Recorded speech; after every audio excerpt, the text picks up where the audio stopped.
Welcome to the relationship theory, everyone. Here we take thoughts in, we break them down, we build them up, and we play them out. You see the title. I want to cover mourning for just a bit. No, not when the sun rises. That would be called the sunrise or the dawn. But here we're talking about mourning. And I just wanted to point out something that animals do that I've realized is something like mourning. And I think it's something that we can take from animals and use to help integrate emotions that we feel ourselves into, us. There's just, because we might look at animals and think that they don't feel things. We might look at animals and I think that they react differently than we do, but they just have a different mannerism about the way that they utilize energy and emotion. And when it comes to mourning, I've realized we might have a few examples that certain animals will actually weep. But I've been watching animals for quite a bit, and there are different ways that they do it that all require stillness in order for them to fully absorb the thing that they are mourning about. And when they mourn, what they do is they seem to run into a wall when they encounter the thing that they wish that they had. Or that's what I would interpret it as, them wishing. But if there was a piece of food that they expected at a certain time and they come to get it one day and it's not there, what they do after having searched around for it, if they search, they just sit there and they just sit it out and they wait right there. For some reason, they don't move at all. Most animals do this. It doesn't have to be food. It can be a lack of a response. There's something that they witness about the event or the person or the circumstance where what they do in response to the thing that is now absent or is in scarcity or is in lack, what they do is refuse to do anything at all for just a moment.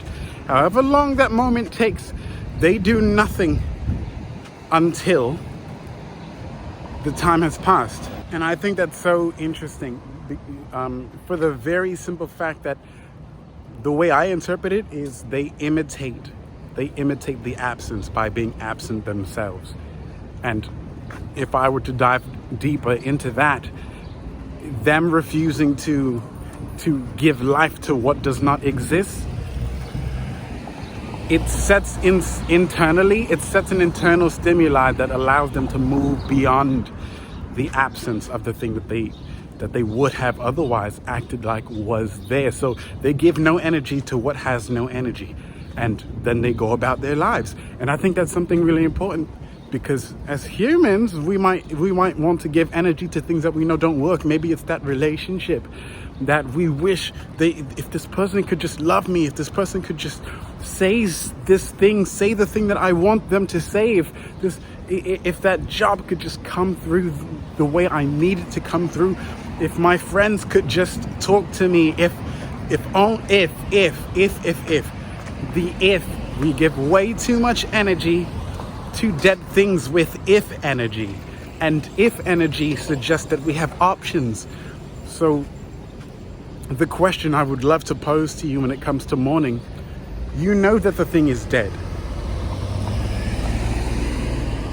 Why give life to what is not working for you anymore? Why give it if energy? Why try to create options out of what is not providing you an option? If it doesn't exist, allow the stillness of what does not exist to rest within you and then move forward. Mourning is not always crying. Mourning can just simply be the acknowledgement of what does not exist by imitating the actions or the presence or the status of what does not exist, by embodying that yourself. So try that out.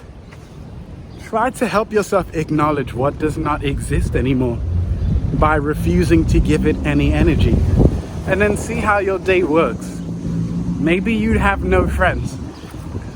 Maybe take some time and mourn that fact. Give no energy to the idea that you have no friends, or that you are aware that there is no friend around, so that you can see that the way that you act, you try to pour into something that you have no access to. Give attention and acknowledgement to the truth of things that are happening around you, and see where your energy can truly go. So that's the take for this vlog. Thank you for tuning in, and I will catch you on the next vlog.